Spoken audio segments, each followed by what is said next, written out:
Bismillahirrahmanirrahim. Assalamualaikum warahmatullahi wabarakatuh. Kita lanjutkan pelajaran kita dari kitab Durusul Lughah Al-Arabiyyah li Ghairin Natiqina Biha. Kita sudah sampai ke pelajaran yang ke-11. Bisa dibuka di kitab di halaman 61. Baik, kita langsung saja. Ad-Darsu Al-Hadi Asyara. Ad-Darsu Al-Hadi Asyara, pelajaran yang ke-11. Baik, di pelajaran yang 11 ini apa yang akan kita pelajari? Pelajaran yang ke-11 ini adalah bab atau bagian yang khusus untuk latihan, ya, untuk mempraktekkan materi yang sudah kita pelajari di pelajaran ke-10 kemarin. Jadi, materi di pelajaran ke-10 itu akan lebih dipertegas lagi di sini dengan lebih banyak prakteknya. Maka kita sarankan untuk dimurojah lagi pelajaran yang ke-10 untuk melihat-lihat lagi materi karena ada kaitannya dengan pelajaran yang akan kita bahas sekarang insyaallah taala. Baik, kita mulai. Di sini ada sebuah teks, ya, terdiri dari beberapa paragraf, yang mana teks ini berjudul Baiti. Nah, kita baca sama-sama. Baiti, hadza baiti, baiti amamal masjidi, baiti jamilun, fihi hadiqatun sagiratun, hadhihi gurfati, fiha nafizatun kabiratun wa mirwahatun jamilatun, hadza sariri wa hadza kursiyyi wa hadza maktabi, sa'ati wa qalami wa kitabi 'alal maktabi wa haqibati tahtal maktabi, nafizatu ghurfati maftuhatun, nafizatu ghurfati maftuhatun. Baik, kita lihat sekarang baiti. Baiti artinya apa? Rumah saya. Berasal dari kata baitun. Baiti berasal dari kata baitun, kemudian ditambah ya sukun. Yang mana ya sukun ini memiliki makna apa? Makna kepemilikan. Jadi baitun jadilah baiti. Kenapa nggak baitai atau baitui? Itu akan susah pengucapannya. Jadi kalau ada ya sukun, maka sebelum ya sukun itu harus berharokat kasroh. Ya, jadi harus berharokat kasroh. Jadinya baiti. Baik. Berarti ya di sini dalam bahasa Arab dikenal dengan nama ya mutakallim atau ya al-milkiyah. Ya al-milkiyah, apa tuh ya al-milkiyah? Ya yang menunjukkan kepemilikan atas suatu benda. Jadi kalau kita ingin mengatakan kitabun, ya, kitabun, ya, artinya buku. Kalau kita ingin mengatakan buku saya, maka kita tinggal tambahkan ya milkiyah, jadilah kitabi. Ingat, harokat sebelum ya sukun itu harus kasroh. Qalamun qalami, baitun baiti, masjidun masjidi, dan seterusnya. Baik. Jadi baiti artinya rumah saya. Hadza baiti, ini adalah rumah saya. Baiti amamal masjidi. Berarti di sini dia teksnya nanti menggunakan kata ganti orang pertama. Baiti, rumah saya, amamal masjidi. Amama artinya apa? Amama ini keterangan tempat atau istilah lainnya apa? Istilahnya zaraf. Zaraf. Amama itu zaraf namanya. Zaraf, zarful makan. Apa itu zarful makan? Keterangan tempat. Keterangan tempat, jadi depan, belakang, samping, kiri, kanan, itu namanya zarful makan. Dan zarful makan itu banyak kadang disalahpahami oleh orang, mengatakan zarful makan itu mengkasrohkan isim setelahnya. Tidak. Jadi zarful makan itu bukan huruf jar, ya. Kalau huruf jar memang dia memberi pengaruh kepada isim setelahnya, tapi kalau zarful makan tidak. Zarful makan tidak memberi pengaruh. Terus kenapa kok jadi kita baca al-masjidi kasroh? Ya, jadi itu kasrohnya bukan karena amama yang berubahnya, tapi karena posisinya sebagai mudhofun ilaih. Jadi kaidahnya setelah zarful makan itu dihukumi sebagai mudhofun ilaih. Berarti mudhofnya adalah zaraf.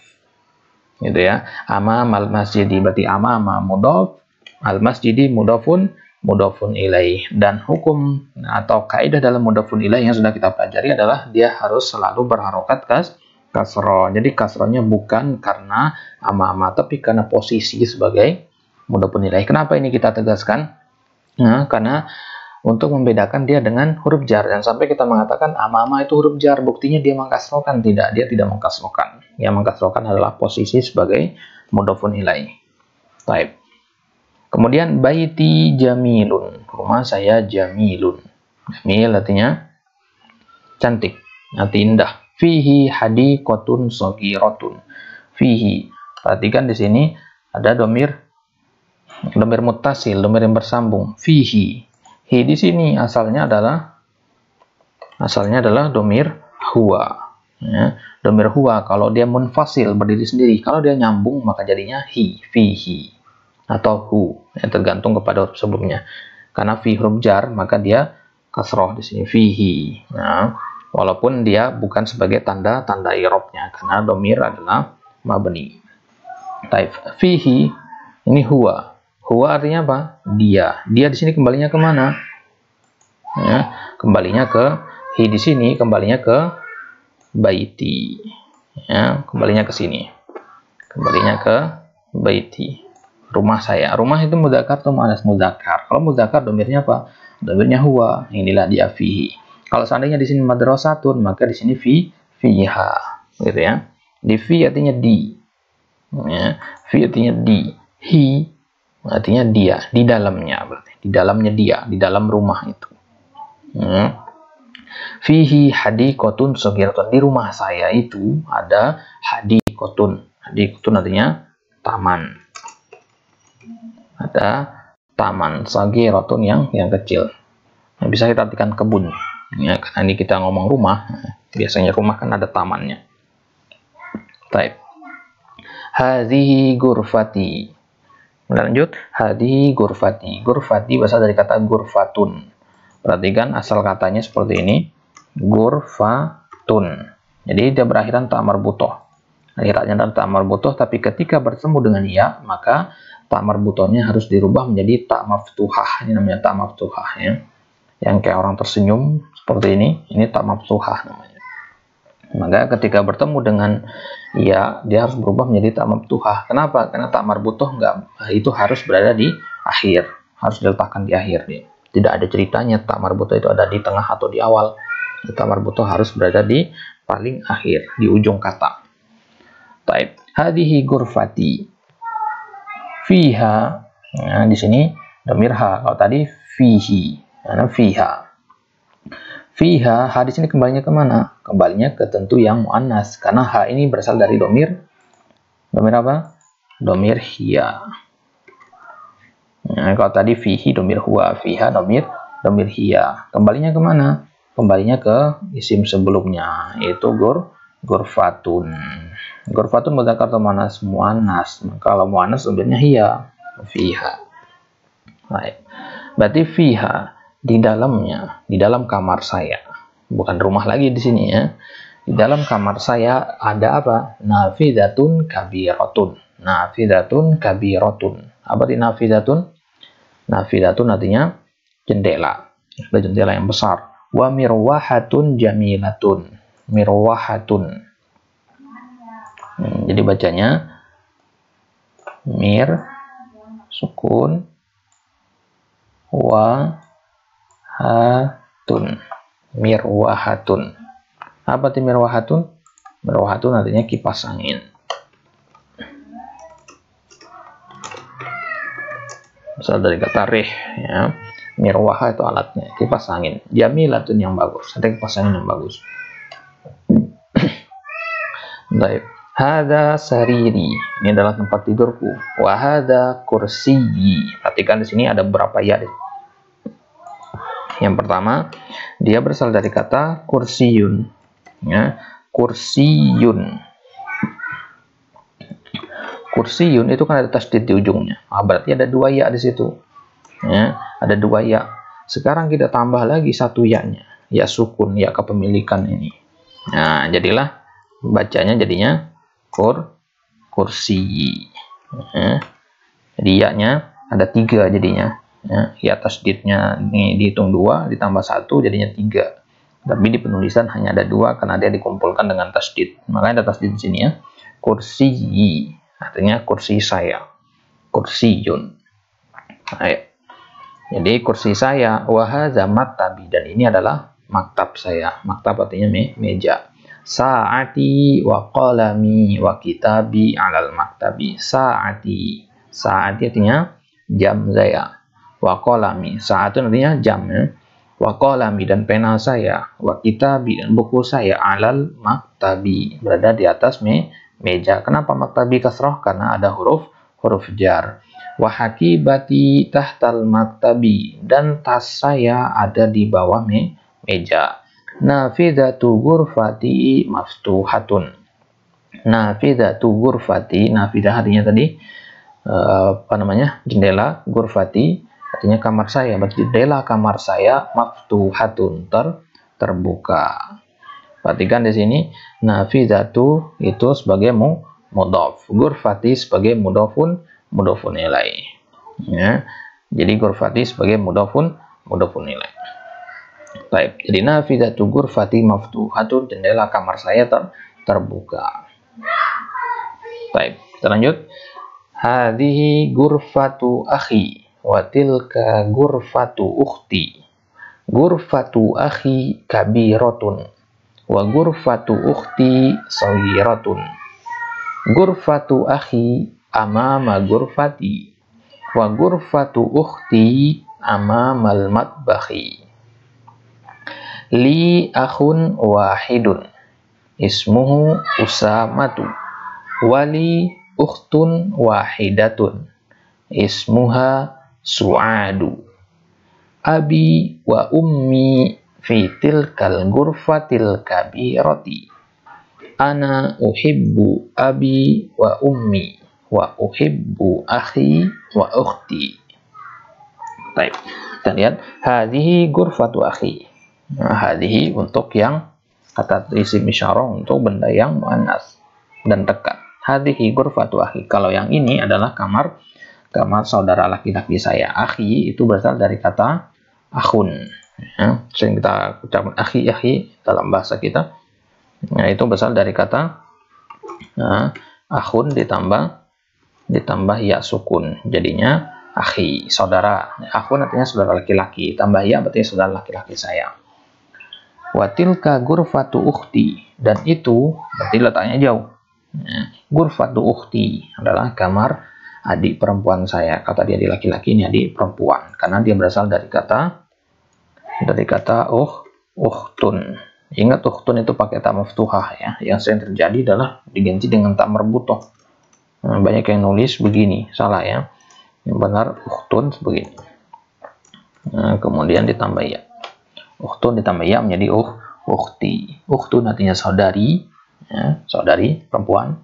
Kemudian ditambah ya artinya saudari perempuan saya. Bisa adik atau bisa kakak ya. Baik. Ghurfatu akhi kabiratun. Kamar saudara laki-laki saya besar, luas.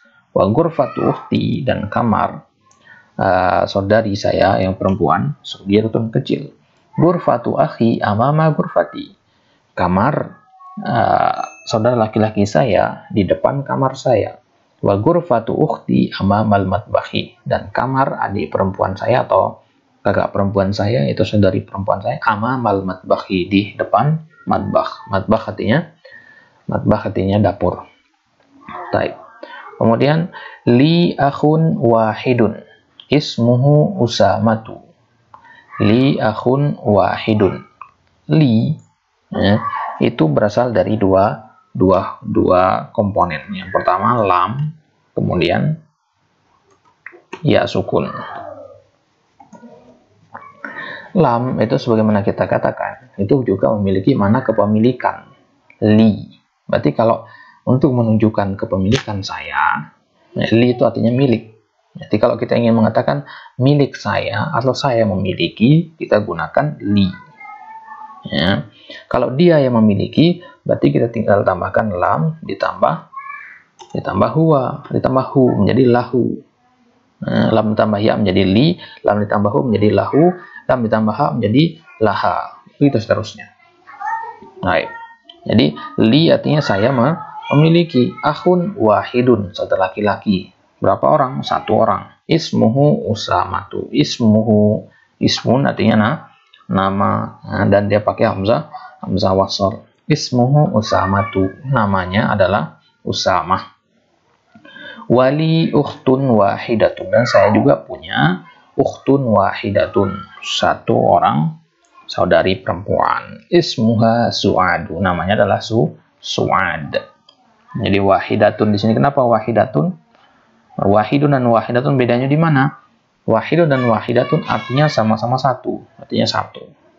Wahid satu, wahidatun artinya satu. Hanya saja wahidun digunakan untuk mensifati kata benda yang muzakkar. Akhun laki-laki berarti wahidun. Ukhtun perempuan berarti wahidatun. Ukhtun kan nggak ada tamar butohnya. Iya, nggak ada tamar butohnya, tapi dari segi maknanya dia sudah menunjukkan perempuan. Ukhtun artinya saudari. Ya. Taib. Ismuha Su'ad, namanya adalah Su'ad.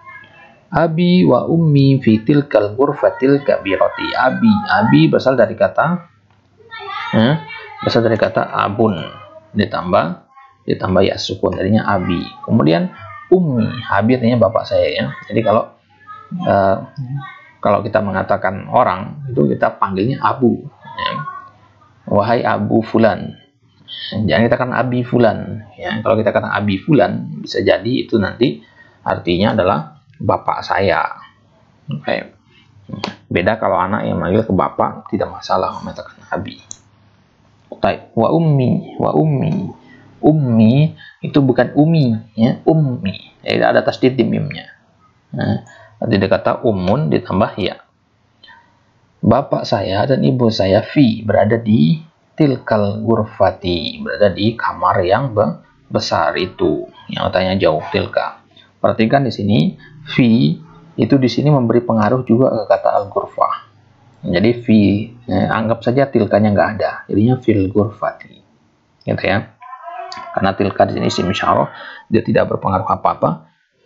Dia ada hanya untuk menambahkan makna, tapi tidak merubah hukum i'rabnya. Jadi tetap di situ sebagai huruf jar yang beramal.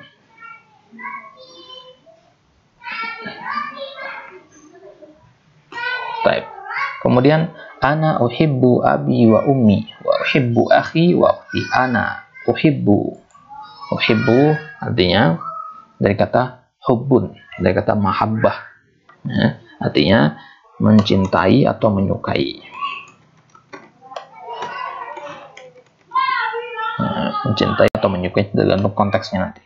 Jadi ana uhibbu, saya mencintai. Abi wa ummi. Boleh nggak kita katakan uhibbu langsung? Boleh. Karena sebenarnya uhib ana itu ya, sudah diwakili oleh ini. Hamzah di sini. Hamzah ini adalah mewakili ana. Uhibbu. Ya, artinya saya. Dari kata u ini kita tahu saya yang melakukan perbuatan mencintai atau menyukai ini adalah domir ana. Jadi ditambahkan ana di sini fungsinya apa? Fungsinya untuk mempertegas saya, untuk mempertegas kalimat itu. Ya. Jadi dalam bahasa Arab untuk mempertegas satu kata kita bisa ulang-ulang kata tersebut. Nah di sini pengulangannya 2 kali di sini. Yang pertama domirnya terpisah seperti ini. Yang kedua digabung di dalam kata kerjanya. Jadi ana uhibbu itu boleh kita katakan uhibbu saja. Uhibbu abi wa ummi, saya mencintai bapak saya dan ibu saya. Wa uhibbu akhi wa ukhti, dan saya juga mencintai saudara laki-laki saya dan saudara perempuan saya. Baik. Jadi ini adalah kata kerja Nah, uhibbu adalah kata kerja. Jadi sebelum-sebelumnya, di pelajaran sebelumnya kita baru membahas tentang kata benda saja. Sekarang kita masuk ke kata kerja. Kita mulai dari kata uhibbu. Baik. Kita masuk ke tamarin latihan. Yang pertama, iqra waktub. Nah, perhatikan kalimat-kalimat di bawah ini. Nomor 1, man fi hadzal baiti fihi hamidun. Man fi hadzal baiti fihi hamidun. Perhatikan di sini, ya. Di sini kita bacanya man, nggak mungkin kita baca min. Kenapa?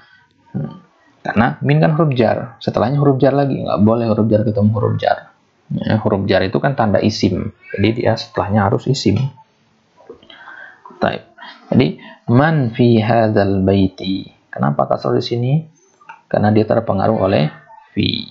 Nah, karena isim syarat anggap saja tidak ada ya. Ya. Jadi man fil baiti sama saja. Ya. Fihi hamidun. Hi di sini kembalinya ke mana? Kembalinya ke al bait.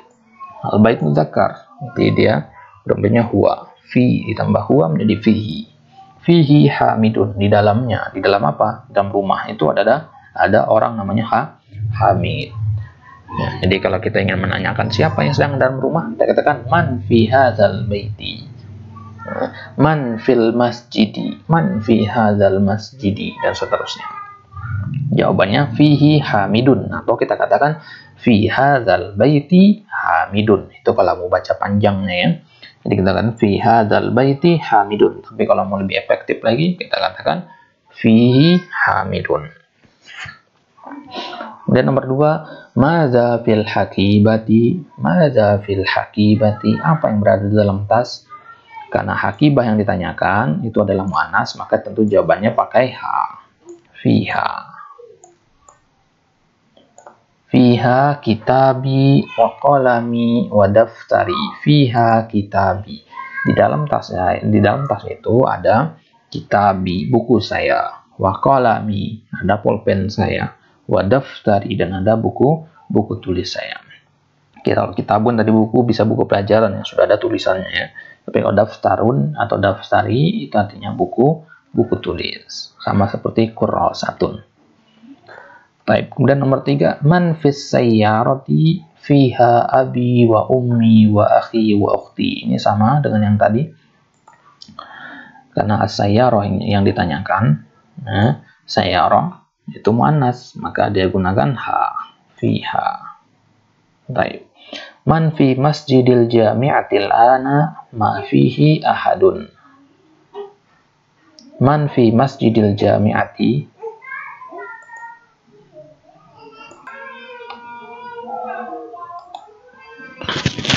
Baik. Yang nomor 4, man fi masjidil jami'atil ana ma fihi ahadun. Kalau tadi nomor 1 sampai nomor 3 ditanyakan ada orang nggak di dalam ini, ada orang nggak, siapa di sini, siapa di situ. Jawabannya ada. Bagaimana kalau sekarang tidak ada orang? Nah, bagaimana kita mengungkapkannya? Kita lihat di sini, man fi masjidil jami'ah. Siapa yang berada di masjidil jami'ah? Masjid, kampus. Jami'ah artinya kampus. Al-an artinya sekarang. Kita katakan ma fihi ahadun. Ma itu ini dikenal dengan nama ma nafiyah dalam bahasa Arab, yang maknanya penafian, artinya tidak. Ya, sama dengan la. Ma fihi ahadun. Nah, tidak ada di dalamnya ahadun, seorang pun. Jadi ahadun artinya seseorang. Ya, ahadun itu banyak artinya nanti. Bisa artinya seorang, bisa sesuatu, nah banyak nanti maknanya. Bisa artinya satu, bisa nama hari, dan seterusnya.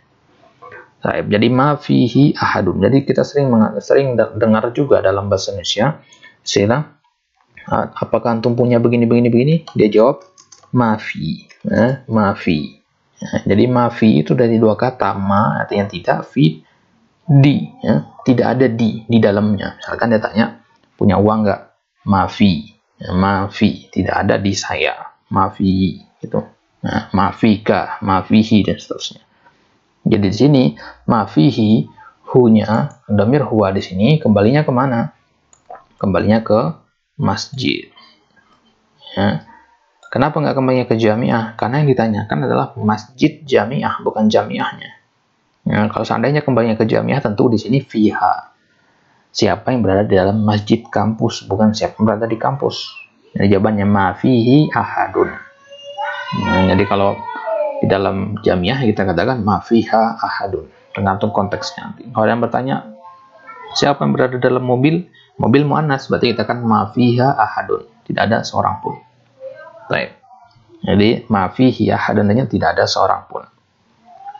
Nomor 5, man fi hadhil ghurfati fihal mudiru. Man fi hadal ghurfa fi hadhil ghurfati, siapa yang berada dalam kamar ini? Fiha. Di sini kembalinya ke al ghurfa karena dia manas dengan adanya ta marbuthah. Fihal mudiru. Jadi di sini harokatnya mudiru. Kenapa mudiru? Karena fi itu tidak sampai pengaruhnya ke sana, sampainya hanya ke domir ini saja. Fiha. Seandainya nggak ada ha di sini, tentu fil mudiri kita katakan. Tapi kan ada ha, jadinya kembali ke harokat hukum asalnya itu dhamma. Fihal mudiru.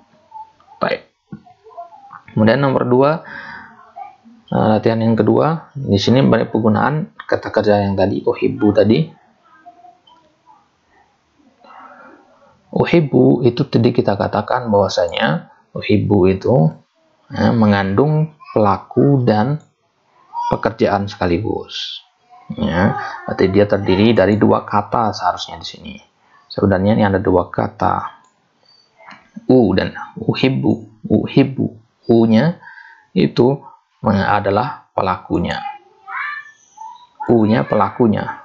Ya, pelakunya di sini domir, kata ganti. Kata gantinya apa? Kata gantinya ana. Ana diwakili dengan u di sini. Kemudian uhibbu itu kata kerjanya dari kata ahabba. Ini asal katanya ya. Nanti kita pelajari ini kenapa kok bisa ahabba menjadi uhibbu. Nanti insya Allah akan ada babnya. Baik. Jadi ana uhibbu atau uhibbu saja cukup. Ya, jadi ini mengandung subjek dan predikat. Subjeknya mana? Subjeknya ana, saya. Predikatnya mana? Uhibbu, mencintai. Saya mencintai atau saya menyukai. Abi wa ummi. Jadi abi wa ummi sebagai objeknya. Ya, abi wa ummi sebagai objek. Berarti bisa kita katakan u di sini sebagai subjek. Hibbu itu sebagai predikat. Kemudian abi wa ummi sebagai objeknya. Nah, dan inilah penyusun kata kerja, penyusun kalimat sempurna dalam bahasa Arab, minimal mengandung subjek atau predikat, lebih lengkap lagi kalau ditambah objeknya. Subjek, predikat, dan objek. Kalau dalam bahasa Indonesia kan SPOK, ya, SPO atau SPOK. Baik. Uhibbu abi wa ummi. Dia lanjut, uhibbu akhi wa ukhti. Itu juga uhibbu akhi wa ukhti. Berarti kedudukannya di sini akhi wa ukhti sebagai objeknya. Kemudian uhibbu zamili. Uhibbu zamili, saya mencintai, menyukai zamili, teman saya. Uhibbu ustadi, saya mencintai ustadz saya, guru saya. Uhibbullaha, saya mencintai Allah Subhanahu wa taala. Rabbul Jalalah. Nah, sekarang yang kita perhatikan di sini ada kaidah dalam bahasa Arab bahwasanya maf'ulun bihi daiman mansub. Maf'ul bihi atau objek selalu berharokat fathah atau mansub. Nah, jadi objek dalam bahasa Arab itu kaidahnya begini, selalu berharokat fathah. Kapan dia berharokat fathah? Kalau kata bendanya adalah mufrad tunggal. Ya, ini dia. Ini namanya mufrad tunggal dia. Tunggal maka fathah. Tapi kalau tidak tunggal seperti abi, umi, ini kan nggak tunggal dia. Kenapa nggak tunggal? Karena terdiri 2 kata. Abi ini 2 kata dia. Dari kata abun ditambah iya, berarti ada 2 kan? Nah, abun bapak, ya saya, berarti bapak saya, 2 kata itu. Begitu juga uhibbu akhi wa ukhti. Nah, di sini juga dia dihukumi mansub dia. Nah, apa itu mansub? mansub adalah keadaan suatu kata sebagai objek dalam kalimat. Ya, jadi tanda mansubnya mana? Kalau di lafzul jalalah uhibbullaha, tanda mansubnya jelas di fathah. Tapi kalau di sini nggak mungkin kemasukan fathah. Akhirnya tanda mansubnya itu tersembunyi, mustatir. Ya, jadi tanda i'rab itu tidak selalu kelihatan di dalam kalimat yang tertulis, tidak selalu. Kita melihat dari kondisi atau posisinya saja. Uhibbu akhi. Uhibbu sudah ada pelaku, sudah ada pekerjaannya, maka sisanya pasti objeknya. Karena nggak mungkin ada dua subjek atau dua predikat kan. Nah, berarti di sini uhibbu akhi wa ukhti di sini sebagai objek yang dihukumi mansub karena tidak bisa berharokat fathah. Kenapa nggak bisa berharokat fathah? Karena dia terdiri dari dua kata. Sedangkan syarat dia berharokat fathah adalah harus mufrad, harus tunggal. Tunggal dari segi susunannya ataupun tunggal dari segi maknanya. Baik. Begitu juga ustadi. Ustadi dua kata dia, ustadu dan ya. Kalau lafzul jalalah kan hanya satu kata. Lafzul jalalah saja. Allah, ini dinamakan lafzul jalalah. Satu kata lafzul jalalah. Jadi nggak boleh kita katakan ini Allah. Nggak. Allah itu fis sama, yang berada di atas arsy. Tapi ini tulisan lafzul jalalah namanya. Baik. Kemudian nomor 6, uhibbun nabiyya sallallahu alaihi wasallam. Saya mencintai nabi. Ya, kenapa nabiyya bukan nabi atau nabi? Ya karena tadi kaidahnya objek selalu berharokat fathah, dan di sini an-nabi sebagai objeknya sallallahu alaihi wasallam. Baik, nomor 7, uhibbul lughata al-arabiyyata. Uhibbul lughata. Kenapa lughata? Kenapa nggak lughatu? Karena lughata di sini sebagai objek. Dari mana kita tahu dia sebagai objek? Karena sebelumnya adalah kata kerja. Kalau sebelumnya kata kerja, maka kata al-lughah ini punya dua kemungkinan, sebagai pelaku atau sebagai korban, sebagai objek, sebagai subjek atau sebagai objek, karena predikatnya sudah ada. Ya, dan sudah kita tahu bahwasanya ini sebagai subjek, maka tinggal satu kemungkinan, al-lughah berarti sebagai objek saja. Jadi uhibbul lughata, saya mencintai bahasa, al-arabiyyata. Kenapa ikut-ikutan ta di sini? Ya, karena dia adalah kata sifat untuk yang berharokat fathah. Jadi kalau kata sifat untuk benda yang berharokat fathah juga harus fathah. Ya, jadi kalau di sini fathah maka dia harus fathah. Seperti kita meletakkan benda di hadapan cermin. Kalau benda yang kita letakkan berharokat kasroh, maka bayangannya juga pasti kasroh. Dan kata sifat dengan benda yang disifati itu seperti bayangan dan benda yang kita letakkan di hadapan cermin tadi. Baik.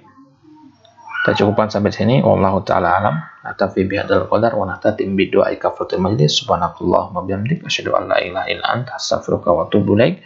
Wassalamualaikum warahmatullahi wabarakatuh.